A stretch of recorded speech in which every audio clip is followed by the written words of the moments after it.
Bonjour à tous et bienvenue dans un nouvel épisode du Bureau des Histoires.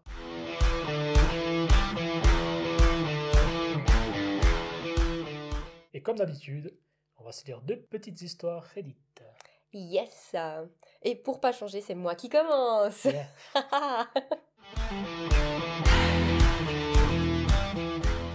C'est moi le problème d'avoir demandé à une amie de me payer pour mon travail. Non. Je suis un homme de 27 ans, traducteur freelance avec une licence en traduction. Je travaille en indépendant depuis 2021. Mais comme les missions ne sont pas régulières, j'ai aussi un emploi à temps plein dans un centre d'appel. Je traduis principalement entre l'espagnol, ma langue maternelle, et l'anglais, et parfois aussi depuis l'allemand. Il y a peu, une amie proche de 28 ans, qui est sur le point de terminer ses études, m'a demandé de lui traduire un document académique en allemand.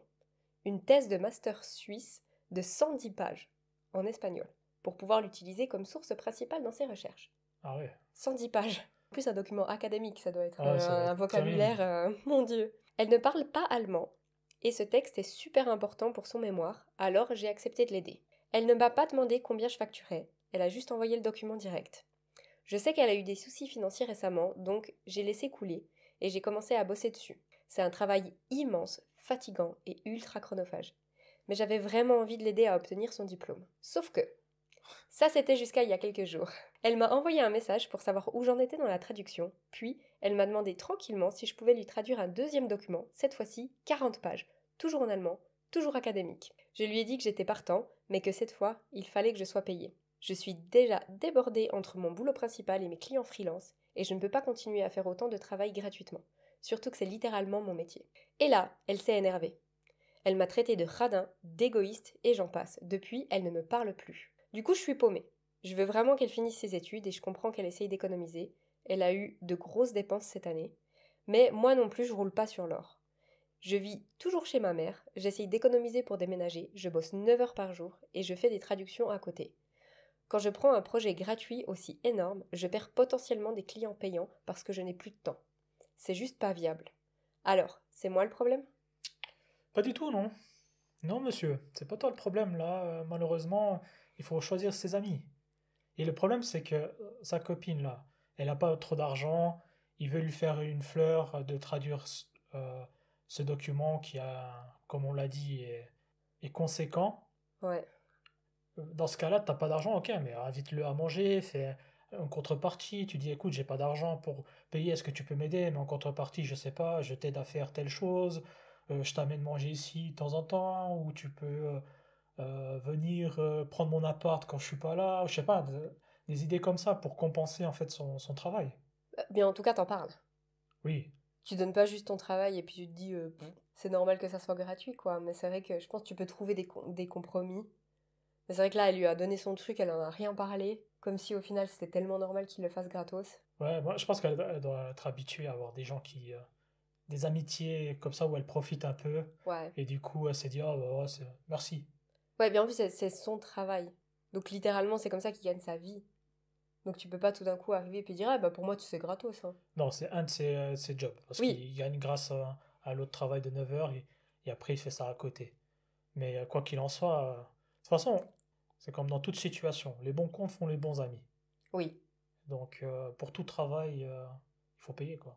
Bah oui, puis après, tu peux lui dire, écoute, j'ai besoin de ton aide, mais je suis pas sûre de pouvoir payer tes honoraires. Est-ce qu'on peut trouver un arrangement? Et puis à ce moment-là, bah directement, tu sais, tu... Comment c'est l'expression? Je sais pas, tu Je me sais. comment c'est l'expression et tu me regardes, il y en a beaucoup. Quand tu sais, quand tu poses tout sur la table du premier coup, et puis comme ça, après, c'est clair pour tout le monde. Ah, c'est clair comme de l'eau de roche. Possible. C'est clair comme de l'eau Je sais pas de si c'est celle-là roche. que je cherchais. Ou c'est Dites-nous si vous avez trouvé. c'est du coq à l'âne. Mais voilà, en fait, tu... C'est pas le pingouin le plus de la Le banquise. plus aiguisé du tiroir. Enfin voilà, je pense que tu joues carte sur table. Ah voilà, carte sur table. Tu joues carte sur... Je suis très très mauvaise en expression. Tu joues carte sur table, et puis au moins comme ça, tout le monde est au clair. Ouais. Mais là, je trouve vraiment qu'elle se prend pas pour... Non, c'est le problème à 100%. Ok, à mon tour. C'est moi le problème d'avoir servi uniquement de la nourriture végane à mon mariage. Ah ah. Je te lire la suite. Oh, avec grand plaisir. Mon fiancé et moi allons nous marier en juin prochain. On est tous les deux véganes. Même si on ne juge pas ceux qui ne le sont pas, on voulait proposer un menu 100% vegan pour notre mariage. On a donc trouvé un traiteur spécialisé. Dans les invitations, on a précisé que le repas sera vegan. On a ajouté une petite note pour dire que si quelqu'un avait des besoins alimentaires spécifiques, il pouvait nous le faire savoir. C'était clair, on s'adapterait au régime particulier. Peu après l'envoi des invitations, ma tante nous a appelés. Pas très contente. Selon elle, mon oncle ne peut pas manger vegan. Il faut absolument de la viande. C'est pas un problème de régime alimentaire, ça, c'est un problème de préférence. On va voir. J'ai pensé qu'il avait peut-être un problème médical. Alors, je lui ai demandé ce que c'était exactement ces restrictions. Elle m'a répondu que c'était pour des raisons culturelles et que pour lui un repas égale de la viande. C'est mon père. Je lui ai dit que ça ne me semblait pas suffisant comme raison. On vient tous de la même culture et je ne pense pas que ce soit un péché de manger un repas sans viande. Je lui ai expliqué que ce n'était pas une question de jugement. Si je devais prévoir un plat carné, rien que pour lui, il faudrait faire appel à un autre traiteur, ce qui coûte cher. Et franchement, je n'ai pas envie de payer pour de la viande si ce n'est pas nécessaire. Ça me met mal à l'aise. Les semaines ont passé, on a eu 3 cousins qui nous ont dit suivre un régime low carb. Donc low carb, c'est Bas en calories, glucides. en glucides, ouais. Le traiteur vegan nous a proposé des plats adaptés, vegan et pauvres en glucides. Et tout le monde était content. En apprenant ça, ma tante m'a rappelé, cette fois encore plus énervée. Pourquoi est-ce que mon oncle, lui, n'a pas le droit à un plat spécial sous prétexte qu'il n'aime pas la nourriture végane? J'ai refusé une nouvelle fois. Je lui ai dit que le menu contenait des aliments que je sais qu'il mange régulièrement. Légumes, noix, noix de coco, etc. J'ai même énuméré les ingrédients un par un. Et elle a fini par admettre qu'il n'y a aucune allergie ni intolérance. Alors pourquoi un tel blocage sur le fait de sauter la viande une fois dans sa vie? Je lui ai dit que s'il était vraiment obsédé par ça, il pouvait toujours aller s'acheter un fast-food et manger sur la table des enfants. J'adore. Depuis, ma tante ne me parle plus et passe son temps à me critiquer auprès de toute la famille. J'ai fini par lui dire que ceux qui ne sont pas contents n'ont qu'à ne pas venir au mariage. Je comprends que le véganisme ne soit pas fait pour tout le monde et qu'il soit difficile à suivre à long terme. Mais là, on parle d'un seul repas qui est gratuit en plus. Alors, c'est moi le problème? Bah non, c'est leur mariage. Si les deux sont véganes, c'est normal que ils suivent leur conviction pour leur repas de mariage. Et après, comme elle a dit, il n'y a personne qui va mourir de manger vegan un soir. Ah, c'est ça. Nous, on est allé manger à un resto vegan cet été alors qu'aucun de nous deux n'est vegan. Dans un resto vegan à Munich. J'ai plus aucune notion. Et c'était super bon alors qu'on n'est pas vegan, ni toi ni moi. Oui, c'était très bon alors. On a aimé, il a aimé. Je l'ai pas forcé. C'est même toi qui m'as dit ah ça peut être super intéressant. Ok, bon. Enfin, voilà, faut tout tester dans la vie. Après, je peux comprendre qu'il y ait des puristes de la viande, mais je pense que comme elle a dit, il y a personne qui va mourir si une soirée. Ouais, c'est surtout qu'en fait, comme tu l'as dit, ils sont tous les deux véganes. Donc en fait, tu les connais, tu vas à ton mariage, à leur mariage, pardon, et tu sais très bien que bah, il y a de fortes chances qu'ils vont manger des plats plutôt véganes. Enfin, qu'ils vont faire des plats plutôt véganes. C'est comme si tu vas, je sais pas, dans un mariage portugais et tu t'attends à ce qu'ils te fassent des pizzas. Ouais, non mais c'est ça. Donc c'est normal que ça va avec aussi soit la culture, soit le régime qu'ils font alimentaire.